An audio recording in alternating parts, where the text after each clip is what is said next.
Hello, everyone. This is Ted Check, Public Relations Manager for the International Foundation for Protection Officers. I'm here with Dr. Martin Gill. He's across the pond in the UK. He is the head of perpetuity research, and he is heading up a groundbreaking security research project spearheaded by the IFPO and also Security Magazine and a number of great donors. Doctor, how you doing? Really good, thank you. Pleasure to be here. Great. Yeah, it's an exciting time. We just announced recently that that the funding had been secured, pardon the pun, for the project, and so you've jumped into it. You've got the first phase going on right now, which is you're conducting a review of previous surveys, which are somewhat similar. That nothing probably is going to compare to what you're going to do. But from what I understand, these surveys are maybe 30, 40 years old or something like that. Is that right? Yes, I mean, there have been surveys that have been done on the security sector and continue to be done on parts of the security sector. But what we're trying to do is something very specific. We're looking at the role of security officer and trying to identify what it is about their role that makes their job difficult. What are the complexities within it? What sort of skill sets do they think they have and need, and where are the gaps? And it's this sort of insight that provides the stepping stone to an improvement in the role of the security officer, the security guard, as it's sometimes called in some countries. Mm-hmm. And it's that knowledge gap that we're trying to fill. And the reason for reviewing the work that's been done before, not just in the specific area of security, but in related areas, is to see what's been done. So we make sure we don't invent the wheel. So we make sure that we build into our questions awareness of how others have found their inquiries to be. So it leads to a more informed study. And when we interpret the findings, at least we can do so on the back of knowing what knowledge already existed. Right. Gotcha. And so are you in the midst of that first phase or where are you? Well, a key part of formulating the questions is to make sure you identify the issues. So we're quite a long way down the road, actually. And I mean, in some ways, there's always more you can do on a subject like that. But we've reviewed previous work. We've identified the specific skill sets of security officers according to a whole range of different sort of work, partly because their work is so diverse. And some of this is not very accessible. So we've got to dig around a bit. Gotcha. And so then the second phase is you're going to develop and conduct a survey of English-speaking security officers around the world. So I'm curious, maybe can you give me a couple of examples of what are some sample questions you're gonna ask folks? Yes. Okay. So yes, it's being conducted in different countries. And that's an important element of it because it'll offer a comparative element. And one of the issues about developing a questionnaire or a survey instrument, as we call it, that has to be completed by people in different countries is you've got to get your terminology right. Well, even the word security officer guard, it's a pejorative term in some people's eyes to use the word guard. In some parts of the world, that's the terminology that's used. Very interesting. Of course, some people prefer it.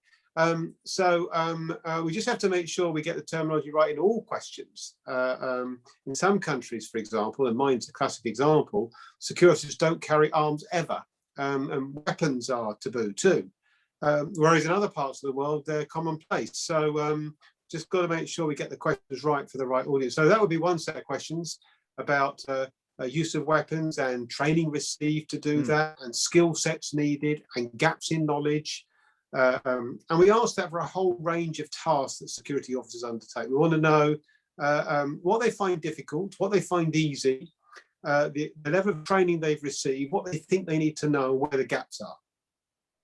Yeah, that's very interesting, because here in the United States, the country I know the best, we have more security officers than we do police officers, and there's been an evolution of the modern day security officer. That at times they assume a quasi law enforcement role in some circumstances where they can. Well, of course, they typically do that within organisations. Right. I mean, when you think about it, they are the first point of call for emergencies of all descriptions, not just security threats, but primarily security threats. And their attendance at scenes often means it's unnecessary to call for outside help and put a demand on public resources. And where there is a demand on public resources, it's often an informed demand, so that it's not speculative. It's saying, we've got this offender, this description, this CCTV image. So there's a lot more to be gained by input. I think the role is largely unrecognised by many people, partly because the security world generally hasn't been very good at saying how good it is. Yeah, that's true. I mean, you know, marketing is everything these days, and so yeah, you've got to have a brand, an image, and well, hopefully this will go a long way in at least, you know, starting that in you know, going down that road. So onto the third phase. So you're going to conduct follow-up in-depth interviews with a subset of those participants from the second phase. So I wrote down here, who makes the cut and why, or how? Well, just to be clear about what the purpose is first. So Sure. the advantage of a survey is it enables you to get to lots of people over a very broad area, but it's limited in how much you can ask in depth about issues. And so one of the reasons for doing questions, addressing questions in an interview, a one-to-one interview typically, is it provides the opportunity for teasing out issues, finding out what the points are, and examining them in more detail. So what issues we discuss and where we discuss them will slightly depend on the results of the survey, what we begin to find. But I suspect the point will be to make sure we get people from different countries and people perhaps with different experiences, that we can begin to understand the reasons for those different experiences to inform the overall study. Okay, gotcha. And then you've got the fourth phase, which seems to me to be a combination of the second phase and the third phase, where you're going to focus on security managers, and you're going to have give them a survey, and then you're going to conduct interviews with them as well. Is that right? Do I have that right? No, the idea is to focus on security officers, principally because it becomes too fragmented. So the idea is to focus on security officers and make sure we understand their role. What we are planning to do is in the interview stage, incorporate the views of some security managers about the work of frontline workers. Maybe that's where I got that from. Okay. Yeah, that's where that's intended to be. Okay. So then following the surveys and the in-depth interviews, what happens after that? Well, then we analyze it all, which is a massive job. And once we've done that, we produce a report with some recommendations and an executive summary, which can then be distributed and made available to the world. And it'll be a reference point for all those involved in frontline work, interested in frontline work, keen to promote frontline work, keen to understand how it can be improved, and in a position to do that. And so it should have a very wide appeal and a very big audience. And what we must remember about the frontline worker, about security officers, is they fulfill a crucial role. Absolutely. A largely undervalued one, a largely unappreciated one, but nevertheless a crucial. And it's crucial not just because they're the frontline support, often the first line of support, and perhaps the most common first line of support around the world, since there are so many security officers. Right. But from a completely different perspective, those who make assessments about the security world more broadly tend to often base their opinions on their perceptions of the security officer guard role. And so enhancing their capabilities and improving perceptions of them is not just about the benefits of doing that on the front line, but it feeds into a broader benefit that that we may get to judge the security world more kindly, more positively, more accurately. And do you foresee the results of the of the project possibly shaping legislation? Maybe in this country or in any other country that where you've conducted the surveys and the interviews? Well, certainly I, for example, contacted the regulator and said, what do you think of these questions? And the response I got back was excellent. And of course, the more that we can understand how they feel about their training, where the gaps are, and what needs to be done, the more we can have a more informed response to regulatory training. So that's not my job. My job is to do the research and get the findings. But once they're there, of course, there's opportunity to do just that, to use them for just that purpose. Right, because I mean that's one of the challenges, at least from my perspective. You know, when I say I do a search online, I'll just put in security officer or security guard, and all these, you know, news items will come up.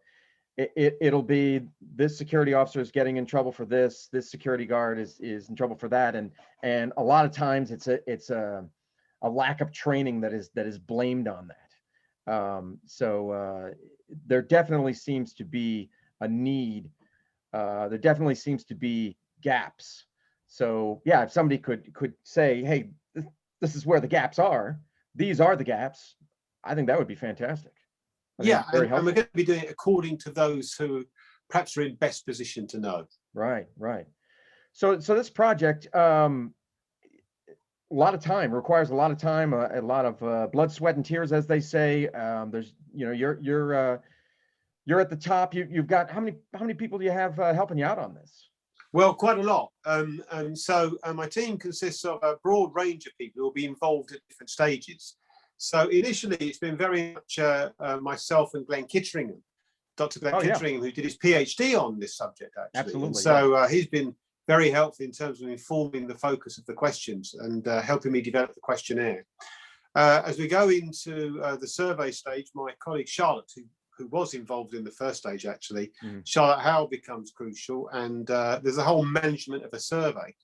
And then we draw on already my good colleague, Dr. Janice Goldstraw-White. She's involved and will be involved more. We start to do interviews, and not least, we start to analyse the findings. And Josephine Ram as well will get involved at that stage. And Glenn will be involved too. And then there's the IFPO role. Don't forget, IFPO are crucial here because a lot of my team there, which is the whole of IFPO and its network around the world, are going to be instrumental in generating interest in completing the survey. We need people on the front line to complete the survey. If they do that, that provides us with what we need. So there's a lot of effort going to be going into that. And for that, we're drawing on a wide variety of people. I've got Caitlin in the background. I've got Claire in the background. I've got a whole group of Hannah Miller in the background. We're all in different ways involved. It's quite a major task. It's quite a major project. Great. And Doctor, one last thing about how many people do you plan to survey? I guess the widest group, and then the you know that will take the survey, and then the smaller group where you'll interview. What size? Well, as you said, you sort of answered the question for me, really. The widest possible group is the answer. Okay, all right, gotcha. The more that we can get to complete the survey, the better. And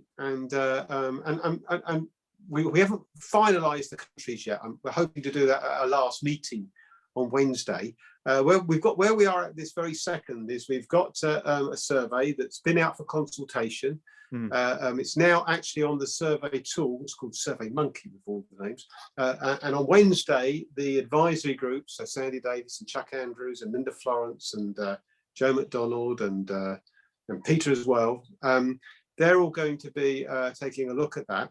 And then we're going to be looking for security officers and guards to complete it, not because we want their findings, but to assess whether the questions make sense to them. Are there cultural differences we need to take account of? That's very And we hope to go out in earnest in April to get the world to complete it.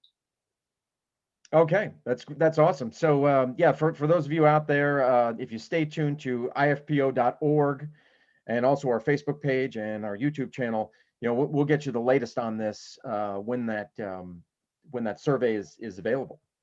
So yeah, like you said, you know, you hear about surveys and they'll say, oh, we surveyed 1,000 people or something like that, and then you'll hear detractors saying, well, that's not enough, you know. So you know, hopefully we can just get, you know, a tremendous amount of people to help out with this. And so any help you can give, Ted, would be much appreciated. The more. Well, hey, there's local security companies here where I live in Pennsylvania. You know, I'd be happy to spread the word that way locally here, and of course we're going to do it worldwide. Yeah, exactly. Spread the word is one part of it, Another part of it is proactively engaging with the relevant sort of companies and associations and say, can you proactively support this? Because all we're asking to do is send out a link to security officers and give them the time to fill it in. Right, right. That's important. Yeah, the follow-up is important, you know, not just Vital. not just letting them know, but can you please do it? Right. That's a bigger part of it, really. That's Yeah. the bit, the holding hand. But the more we can do of that, and that's where I need IFPO to really sort of chip in. But everyone to chip in, really. If you own a company, if you manage a group of security officers, you're part of networks. This is where you'll be able to help us, and I hope that you will. Awesome. Well, Doctor, thanks so much for your time. I'm going to let you get back to the project. I know you're very busy, but thank you, and we'll have to check in with you again sometime to see how things are going. Yeah, let's do that. Let's do that perhaps when the survey's gone out, and we can Right. start to generate interest in getting people to fill it in. Will do. Sounds great. Okay. Thank you. Thank you, Ted.